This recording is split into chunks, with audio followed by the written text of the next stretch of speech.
When World War I ended, a bandage material made for wounded soldiers looked like a commercial dead end until nurses had already revealed what it could become.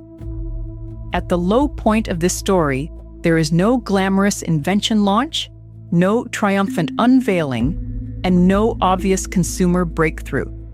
There is a problem. World War I had ended. Military demand for surgical dressing material collapsed, and Kimberly-Clark, which had been producing enormous quantities of a wood-pulp wadding called Cellucotton for government and Red Cross use, suddenly faced a peacetime crisis. The company was forced to temporarily suspend its wadding business. It also had to repurchase the government's war surplus Cellucotton. What had been an answer to wartime need now looked like stranded inventory. That reversal mattered because Cellucotton had not been a small experimental sideline. During the war, Kimberly-Clark produced the wadding for surgical dressings at a rate of 380 to 500 feet per minute. This was industrial scale, built for urgency, built for casualties, built for a world in which absorbent medical material was desperately needed. Once that need vanished, the speed and scale that had made Cellucotton valuable became part of the problem. A factory system designed to feed war medicine now had to justify itself in peace. The tension at this moment is what makes the later success so surprising. This story did not begin as a deliberate effort to transform personal care. It began with a material and a market collapse. The question hanging over the business was simple. What do you do with a product whose original purpose has disappeared? Part 1. The material behind the crisis. And even if an answer existed, could it survive the social rules of the time? To understand why the company was so invested in Cellucotton, we have to go back to the material itself. Before World War I, Kimberly-Clark executives toured Europe and encountered crepe cellulose wadding, a substitute for cotton. They brought the idea back to the United States and trademarked it as Cellucotton. That detail matters because the later sanitary pad was not invented out of nowhere. It emerged from a pre-war discovery, then a wartime manufacturing system, and only afterward a peacetime reinvention. Cellucotton had practical advantages that were impossible to ignore. It was documented to be 5 times more absorbent than standard cotton bandages, while costing only half as much to mass produce. Those are not minor improvements. For wartime medicine, where scale, efficiency, and absorbency mattered, this made the material highly attractive.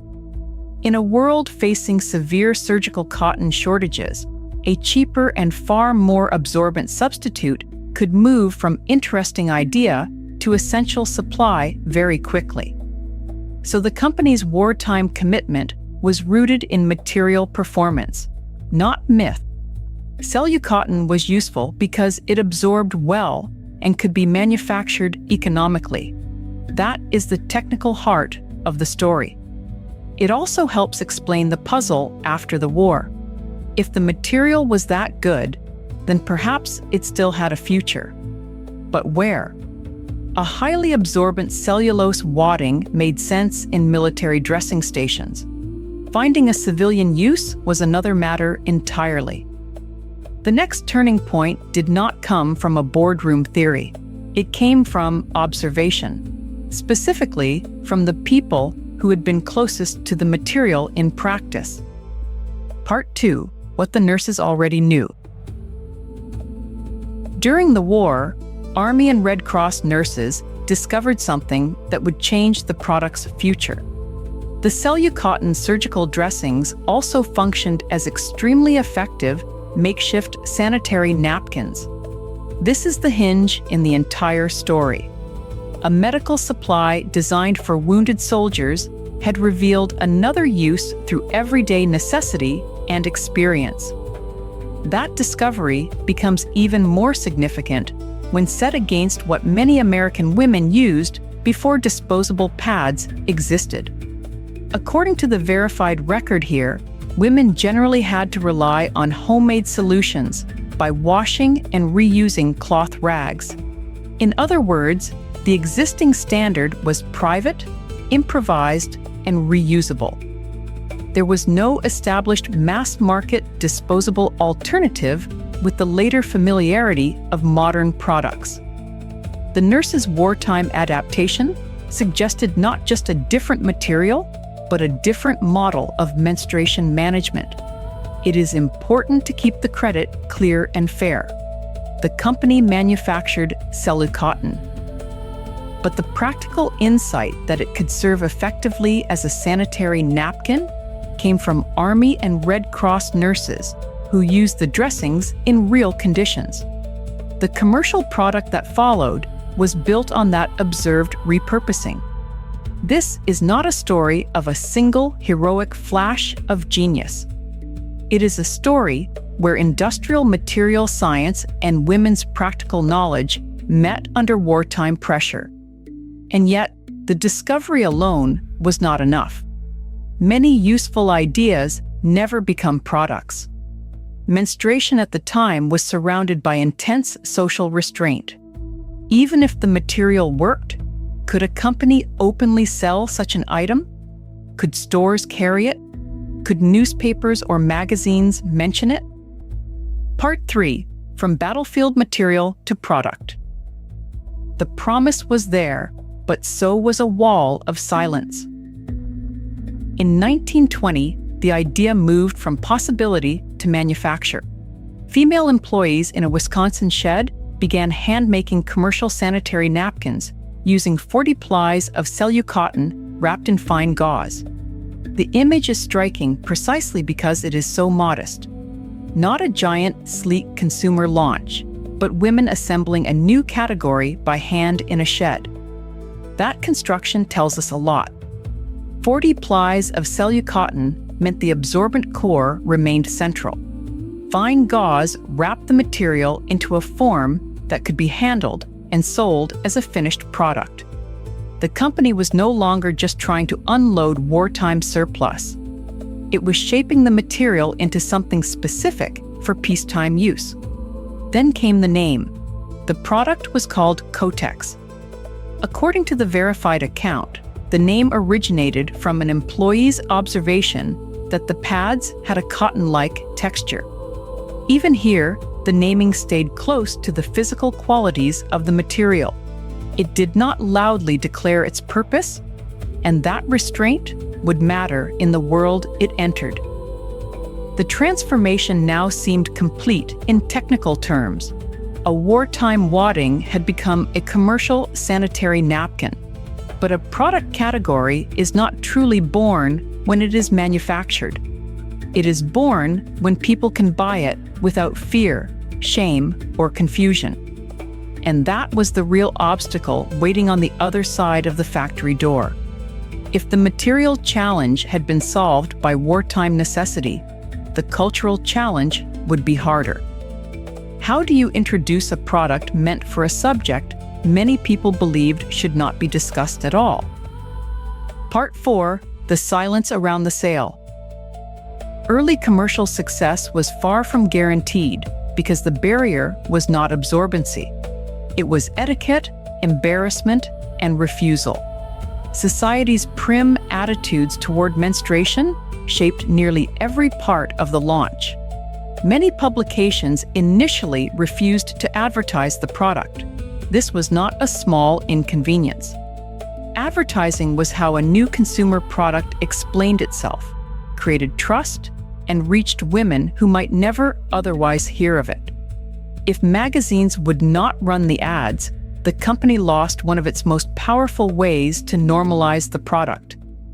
A breakthrough finally came when Ladies' Home Journal accepted an advertisement that did not actually picture the pads.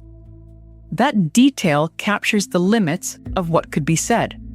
The product could appear in public media only under carefully managed conditions, without directly showing the object itself. Even promotion had to move indirectly. The same problem existed at the counter. To buy the product often meant facing a male clerk and speaking the request aloud. For many women, that alone could be a deterrent. To reduce that embarrassment, the company popularized the slogan, "Ask for them by name." It is one of the most revealing lines in the history of consumer marketing, because it says exactly what the problem was. Do not explain, do not describe, do not have a conversation, just use the name. And even that depended on a strange cultural gap. Because menstruation was considered inappropriate to discuss, many young men of the time had absolutely no idea what the word Kotex even meant. The brand name functioned almost like a shield, recognizable to the women who needed it, obscure to many of the men who stood between the product and the purchase. So, the rise of disposable pads was not just a manufacturing achievement. It was also a navigation of silence. The product had to enter the market sideways, through euphemism, discretion, and carefully limited visibility. What makes the Kotex story so powerful is that the commercial comeback depended on converting nearly every weakness into a strategy. Kimberly-Clark's low point after the war was defined by canceled military demand, suspended wadding operations, and repurchased surplus material. But the same material that had become a burden still had its wartime advantages. It was highly absorbent and comparatively cheap to mass produce. That meant the company was not starting from scratch. It had a proven substance, an industrial base, and evidence from nurses that the product solved a real need. The remaining task was to bridge the distance between usefulness and acceptability. The name Kotex helped. It was brief, indirect, and anchored in the cotton-like feel of the product, rather than an explicit public discussion of menstruation. The advertising breakthrough helped too, even in constrained form. And the slogan, "Ask for them by name," did more than spare embarrassment. It created a repeatable ritual of purchase. It offered women a practical script in a culture where direct conversation about the product could feel impossible. Seen this way, the comeback was not simply that a company sold surplus in a new package. It was that a wartime industrial material, a practical insight from nurses, and a marketing approach shaped by social taboo all aligned. Each part answered a different problem. Cellucotton answered performance. Handmade production answered product form. The brand name answered public language. Discreet advertising answered media resistance. And the purchasing slogan answered the moment of sale itself. That is why the product's success belongs to more than one kind of history at once. It is business history because the company found a peacetime application after a severe commercial shock. It is technology history because the absorbent material mattered. And it is social history because none of it could have worked without adapting to the restrictions placed around women's bodies and public speech. Part 5. What changed? In retrospect, it can be tempting to tell this story as if the ending was inevitable. It was not. Every major step depended on circumstance. Kimberly-Clark executives encountered crepe cellulose, wadding in Europe before the war, and brought it back as Cellucotton. World War I and surgical cotton shortages turned that material into an important wartime supply. Army and Red Cross nurses discovered it worked extremely well as a makeshift sanitary napkin. The end of the war then created a business crisis severe enough to force the search for peacetime uses. And in 1920, female employees in Wisconsin transformed that possibility into a handmade commercial product. The result was more than a single brand launch. It marked a shift away from the older norm in which many American women relied on washing and reusing cloth rags. Disposable sanitary pads did not just offer a new object. They represented a new system of convenience, privacy, and industrial production. At the same time, the social resistance surrounding the launch reveals how difficult it was to bring that change into public life. Publications refused ads. The product had to be promoted without showing it. Women needed a slogan that let them avoid explaining what they were buying. Some young men did not even know what the brand name referred to. That combination is what makes the origin of disposable sanitary pads so revealing. The product was revolutionary, but its revolution did not arrive through open celebration. It arrived through wartime improvisation, factory recovery, and coded commercial language. A wood-pulp bandage for wounded soldiers became a mass-market feminine hygiene product because people recognized what the material could do, then found a way to sell it in a culture that barely allowed the subject to be spoken. The story ends as a comeback, but it should also be remembered as a collaboration across contexts. Executives who identified a material, wartime production systems that scaled it, nurses who recognized a practical use, female employees who built the early product, and marketers who found a discrete path through public taboo. Out of surplus and silence came a product that would reshape everyday life. If this story touches on personal health, shame, or difficult feelings, consider reaching out to trusted local health professionals or support resources in your area. If this story touches on personal health, shame, or difficult feelings, consider reaching out to trusted local health professionals or support resources in your area.